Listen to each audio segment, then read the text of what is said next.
A 16-year-old River Valley High School student has been arrested and will be charged with murder of a 13-year-old. And in today's other big story, it's been confirmed that two big COVID-19 clusters at Jurong Fishery Port and KTVs are linked. Good evening, you're watching The Big Story coming to you live from the Straits Times newsroom. I'm Haryanto Diman. You can subscribe to the Straits Times channel so you never miss a single episode. A 16-year-old male Singaporean teenager who is a secondary 4 student at River Valley High School has been arrested by police and he will be charged with murder tomorrow. He's being held for his suspected involvement in the death of a 13-year-old male Singaporean teenager who's a secondary 1 student at the same school. Police said that they received a call for assistance at about 11:40 a.m. today. And upon arrival, officers found the 13-year-old teenager lying motionless with multiple wounds at a toilet. The 13-year-old teenager was pronounced dead at scene by an SCDF paramedic. Preliminary investigations revealed that the two male teenagers are not known to each other. An axe was also seized as evidence, and police are continuing their investigations into the motive for the assault. A short while ago, Education Minister Chan Chun Seng was at River Valley High School to give his comments on the incident. I've just visited the school. I've spoken to the principals, the teachers, and some of the students affected.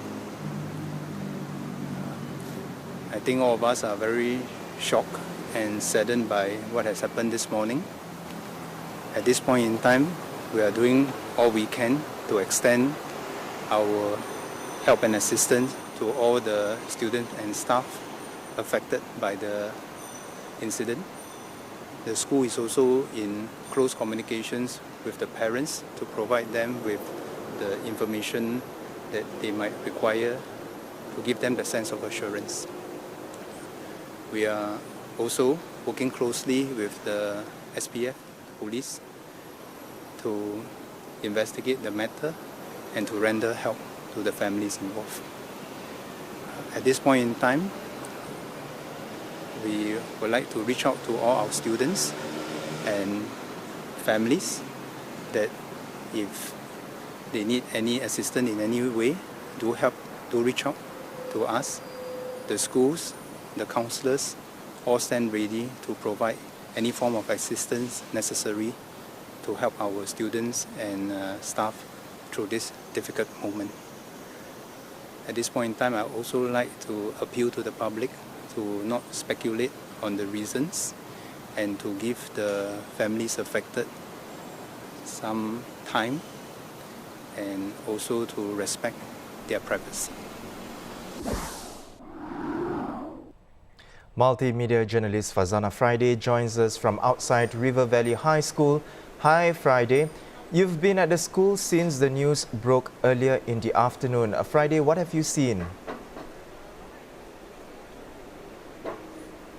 Hi Yan, thanks for covering this. So we've been here for the past few hours ever since the news broke. Not much has changed except that around 3 o'clock the students were escorted out of the premises in batches from the main gate.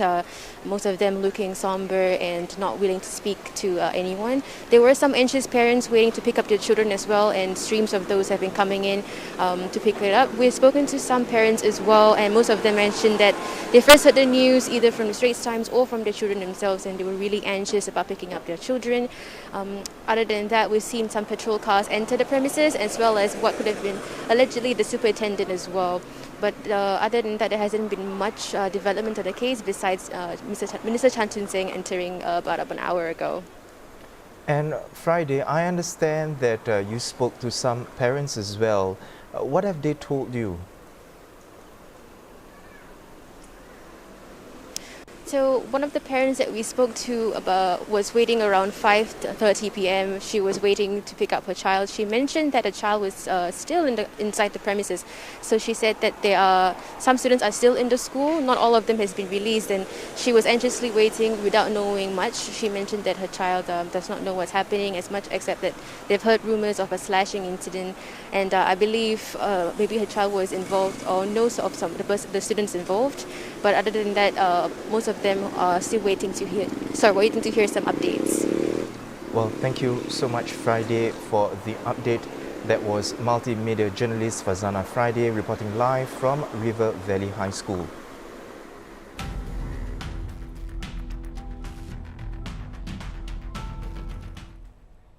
On to the latest COVID-19 figures here. 163 new local cases were confirmed today. 66 were linked to previous cases and already placed in quarantine, while 71 were detected through surveillance. 26 are currently unlinked. 9 imported cases were also reported, with 4 detected when they arrived here and 5 developed the illness during SHN or isolation. More details will be released tonight.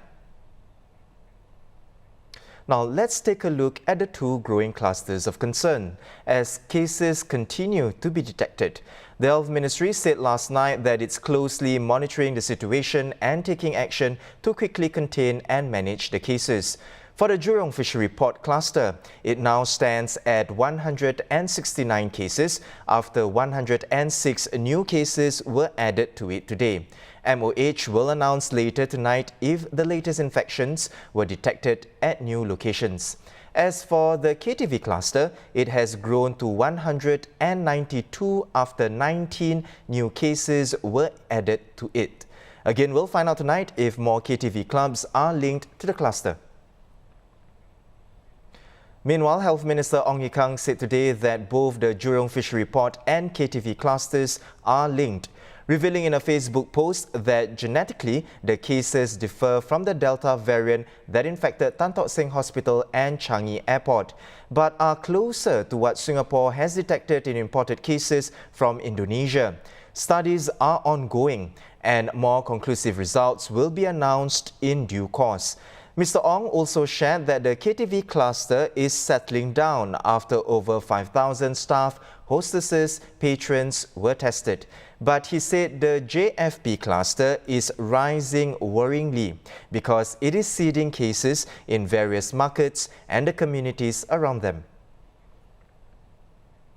Starting today, tighter measures will be introduced at some wet markets in Singapore after COVID-19 cases were detected among stall holders and stall assistants. Multimedia journalist Kimberly Zhao visited the market today and filed this report. Interim fencing and mandatory safe entry check-in. This is the new normal for select wet markets across Singapore. Over the next few days, the necessary equipment will be progressively installed at markets where cases among stall owners or assistants have been detected. This includes here at Whampoa Wet Market. We spoke to stall owners at Whampoa to find out how this has affected business. 因为人潮已经不在了，已经没有人要来这个巴萨了，而且也是很近嘛。对他们没有米，要吃什么，对不对？人类就是要吃鱼，吃有一些维他命的东西嘛，对不对？我们主要就是买鱼、买肉、买菜啊，水果是顺便带过去的，所以既然没有鱼，他们也不来买肉，菜星期一都没有的，那么人潮更少了咯。然后我们猪肉的这2天我们的生意是反而会增加啦，会增加到28%这样了，不是说增加很多，是28%啦。因为有的人他们买不到鱼，他就买一些猪肉，而且前几天在之前还没有发生的事情那个鱼也是蛮贵啊。The scene at the wet market was quiet, but no quieter than other Mondays, according to stall owners. The food centres, however, saw more activity with stall owners open and lunchtime patrons dining in, more so at Whampoa Drive 90 than at the neighbouring Drive 91. Okay, I'm here quite regularly, and I know that there's a wet market site and a hawker site, and it was specific that the hawker site was closed. So I thought since I'm passing by, I'll just come by and have my wonton noodle.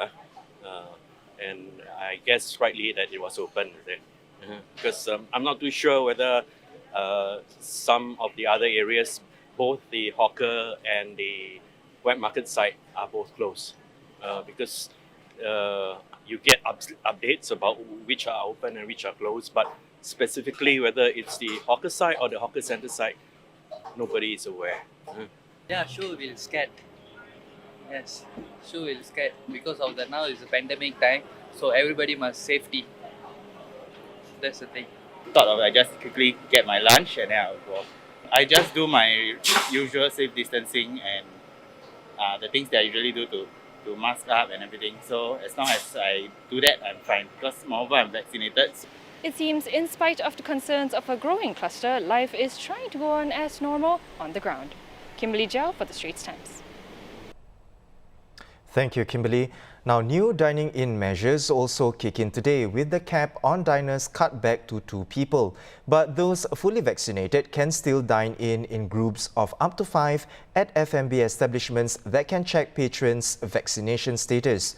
The Health Ministry said F&B establishments have the flexibility to decide whether to introduce the vaccination differentiated group sizes. It depends on their own operating model and clientele and their ability to check the status of dining in individuals. Meanwhile, food courts, hawker centres and coffee shops, venues that generally do not impose mandatory safe entry check-ins, will still see group sizes limited to a pair. These new restrictions return just a week after rules were eased to allow groups of 5 people to dine in across all F&B venues. Joining me now is Andrew Chan from the Restaurant Association of Singapore. Welcome to the show, Andrew. What are the challenges you foresee in implementing and enforcing these new differentiated rules? How have your members prepared for this change? Yeah, thanks for having me here. I think the first thing we need to kind of take note of during this whole enforcement of new rules itself is that I think what the government has done is to give the industry, instead of just tightening itself, is to basically open up and to give more flexibility in terms of enforcing group controls itself. And henceforth, I think that there is this new option in a way to open up more flexible dining options for vaccinated people. But I think with some of the new rules itself, it has in a way kind of created a lot of different confusion within even the industry and even within the enforcement itself, because I think a lot of the rules are quite new, and I think it's kind of difficult to within a very, very short span of time kind of like pass it down to the industry as a whole. But I think the industry, having gone through so many different rounds of enforcement, in a way is kind of always sitting on the edge waiting for new things to kind of adopt in and kind of like put into their SOPs to cope with a lot of the new rules. Yeah, but I think several things. I think one thing to take note of was that the flexibility to have 5 people is not is an option, and that restaurants that do not feel that they have the ability to control to really look at a lot of these measures do not need to actually enforce it, and actually the rule of 2 is actually still the default rule.